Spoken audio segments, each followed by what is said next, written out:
This is how I helped my self-employed client buy a Mercedes EQS, but not with a car loan. Woo. And just like the sexy interior of the EQS, let's dive into the interior of this lending. Now the car that he's buying, which is this EQS over here, is around 278k. And working with this self-employed client's accountant, which I'm not offering financial advice, we're going to create a quasi car loan within his home loan. And on top of that, we're going to make this quasi car loan tax deductible because he's going to use it for tax wink wink purposes. Now before I jump into the deets of this quasi car loan that I'm going to create from his existing home loan, I want to show you if he actually went to get a car loan, how much it'll be costing him. First of all, let's round off the number. Say for example, the purchase price is $278 for this EQS. He would put down $28,000 as a deposit. So the final loan that he wants to get is $250K. Let's say I Google car loan repayments and got a quote for a car loan as a consumer, $250K, let's say 5-year loan term. The interest rate is about 7.5 and the repayment is actually $4,004. Now let's slap down a table, cut it in half. On the left-hand side, we have quasi car loan, and on the right-hand side, we have a normal car loan. Let's chuck in the deeds, 7.5% interest rate, $4,004 per month, no balloon, which means no residual. And the definition of this car loan is a chattel mortgage, which is a business car loan for business purposes. Now 4 Gs a month is nothing for this client, but I have spoken to his accountant. We want to free up some cash flow.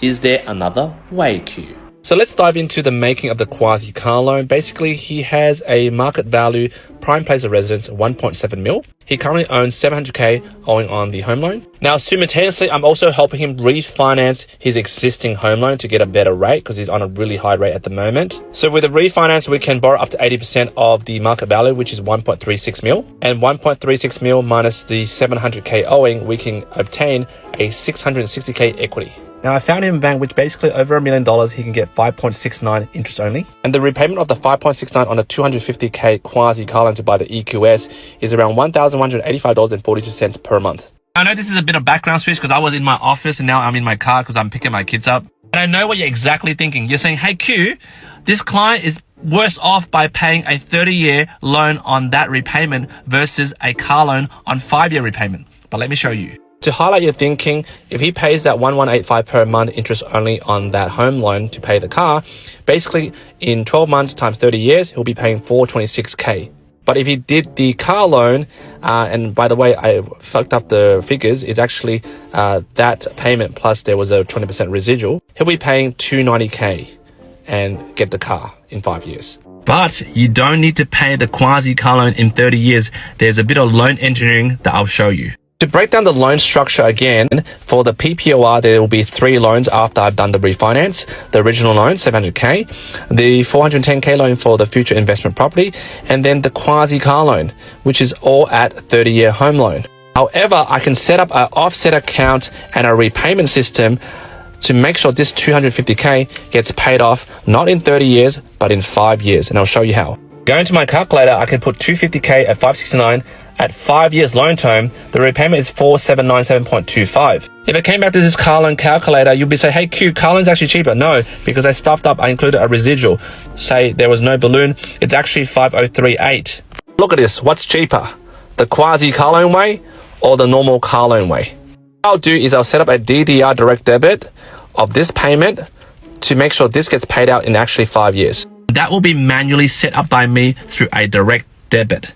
But the loan for the home loan is still 30 years. And this is the beauty of this. If my client who runs a very successful business suddenly one day has cash flow issues due to business not working well, if he went for the car loan during that 5 years, the repayment will still be this amount, regardless. If he did it this quasi car loan way, not only am I paying a lesser repayment than this, I can get rid of the DDR. I can go back to paying interest only like this. This amount minus the bare basic interest only, that means every month I have a cash flow of $3,600 per month. If I was a self-employed business owner, which I am, and cash flow is king, and I'm stuck with cash flow issues, I'll turn off the direct debit for maybe a few months, 6-7 months, without the bank approving whether I can do it or not, because I am the boss of my finance. Rather than him, basically, if he got a car loan rather than the quasi car loan, he probably has to sell the EQS. because he can't afford the bloody repayments per month, which is this. In terms of tax deductibility, whether you're doing a normal car loan or a quasi car loan, you can still claim the same tax deduction as you're doing a normal car loan versus a quasi car loan, which I have engineered for my client. And ladies and gentlemen, that's how I got my client an EQS without a car loan. Thinking about it, maybe I should change my Beamer to a Merc one day. Anyway, jump in the comments, let me know what you think. Do you think this is an ingenious strategy? Maybe you disagree. Love to read your comments.